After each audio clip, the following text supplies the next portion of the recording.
Mark Twain, The Adventures of Tom Sawyer, Chapter 23.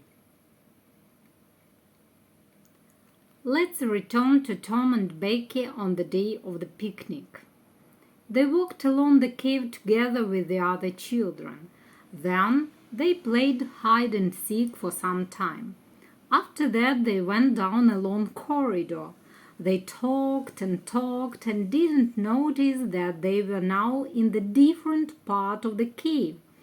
The children wrote their own names on the wall and moved on.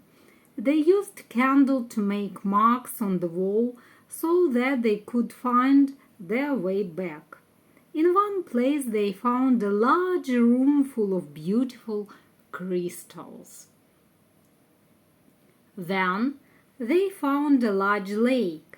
Tom wanted to explore it, but then thought that it was time to sit down and have some rest first. Becky said that she could not hear anybody from their group. "Let's go back, Tom," Tom said. "Yes, you are right." "Can you find the way, Tom?" "I think I could find it, but remember there were the bats. Let's find some other way." "Very well, but I hope we won't get lost. It would be so awful." They went in silence a long way. Becky was frightened. She tried hard not to cry, but couldn't do it. At last she said, "Oh, Tom, never mind the bats. Let's go back that way." They went back, but soon Tom stopped. Becky cried, "Oh, Tom, you didn't make any marks?" "Becky, I was such a fool, I didn't think about them. No, I can't find the way." She sat down on the ground and burst into tears. Tom sat down near her and put his arms around her.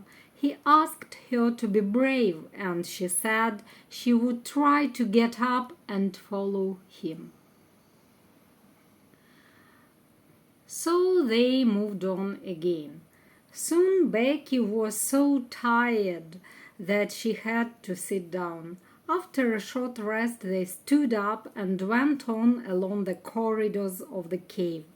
They searched and searched, but couldn't find the way out. Their candles went out too. At last Becky was so tired that she didn't want to go to any side.